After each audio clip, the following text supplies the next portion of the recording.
പാമ്പുകളെ കാണുമ്പോൾ തന്നെ പേടിച്ച് ബോധം പോകുന്ന നിരവധി പേരുണ്ട്. എന്നാൽ എല്ലാ പാമ്പുകളെയും പേടിക്കേണ്ട കാര്യമുണ്ടോ? രാജവെമ്പാലയെയും മൂർഖനെയും അണലിയെയും ശംഖുവരനെയും പോലെ ഉഗ്രവിഷമുള്ള പാമ്പുകളെ തീർച്ചയായും പേടിക്കണം. ഒറ്റയടിക്ക് ജീവൻ തന്നെ എടുത്തേക്കാം. എന്നാൽ ചേര അങ്ങനെയല്ല.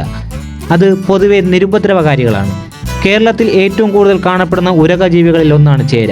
വന്യജീവി സംരക്ഷണ നിയമപ്രകാരം ഷെഡ്യൂൾ 1 ചേരയെ ഉൾപ്പെടുത്തിയത്. ചേരയെ കൊല്ലുന്നത് 3 വർഷത്തിൽ കുറയാത്ത തടവ് ലഭിക്കാവുന്ന കുറ്റമാണ്. ഇതിനെ സംസ്ഥാന ഉരകമായി പ്രഖ്യാപിക്കുമെന്ന രീതിയിൽ മുമ്പ് റിപ്പോർട്ടുകൾ വരികയും ചെയ്തിരുന്നു.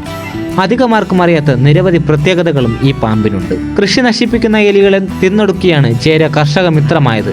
നിസ്സാരക്കാരനാണെന്ന് നമ്മൾ കരുതുന്ന ചേര ഉഗ്രവിഷമുള്ള മൂർഖൻ, അണലി എന്നിവയുടെ കുഞ്ഞുങ്ങളെയും ആഹാരമാക്കും. പാമ്പിൻ കുഞ്ഞുങ്ങളെ ഒരു സ്ഥലത്ത് സ്ഥിരതാമസമുറപ്പിക്കാൻ ചേര സമ്മതിക്കില്ല.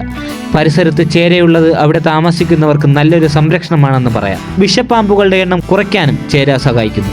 ദക്ഷിണേന്ത്യയിൽ കാണപ്പെടുന്ന പാമ്പാണ് ചേര. കോളാബ്രിഡ് സ്നേക്സ് കുടുംബത്തിൽപ്പെട്ടത്. വിഷമില്ലെങ്കിലും വളരെ നീളം കൂടുതലുള്ള പാമ്പുകളിൽ ഒന്നാണിത്. 2 മീറ്ററിലധികം നീളം വയ്ക്കുന്നു. ഒറ്റ നോട്ടത്തിൽ മൂർഖനാണോ എന്ന് പലപ്പോഴും ആളുകൾ തെറ്റിദ്ധരിക്കാറുണ്ട്. കടും മഞ്ഞ നിറത്തിൽ ശരീരത്തിന്റെ പിൻഭാഗത്തും വാലിലും ക്രമരഹിതമായ കറുപ്പ് നിറത്തിലുള്ള വരകളാണ് ചേരയുടെ മറ്റൊരു പ്രത്യേകത. എന്നാൽ എല്ലാ ചേരയും കടുത്ത മഞ്ഞ നിറമില്ല. താമസിക്കുന്ന പ്രദേശമനുസരിച്ച് നിറത്തിൽ മാറ്റം വരാം. ഇതിന്റെ അടിസ്ഥാനത്തിൽ മഞ്ഞച്ചേര എന്നും കരിഞ്ചേര എന്നും ഒക്കെ വിളിക്കുന്നു. മനുഷ്യവാസമുള്ള ഇടങ്ങളിലും കൃഷിയിടങ്ങളിലും കാടുകളിലും ഒരുപോലെ ജീവിക്കാനുള്ള കഴിവ് ഈ പാമ്പിനുണ്ട്.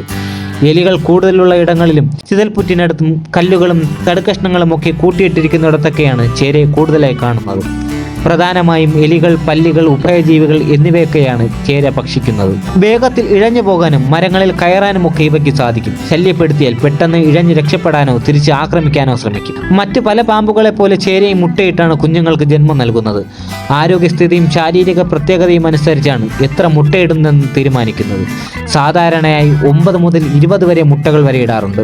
വിഷപ്പാമ്പുകളെയും വിഷമില്ലാത്തവയെയും ഉരകങ്ങളെയും ഭക്ഷണമാക്കുന്നതാണ് രാജവെമ്പാലയുടെ രീതി.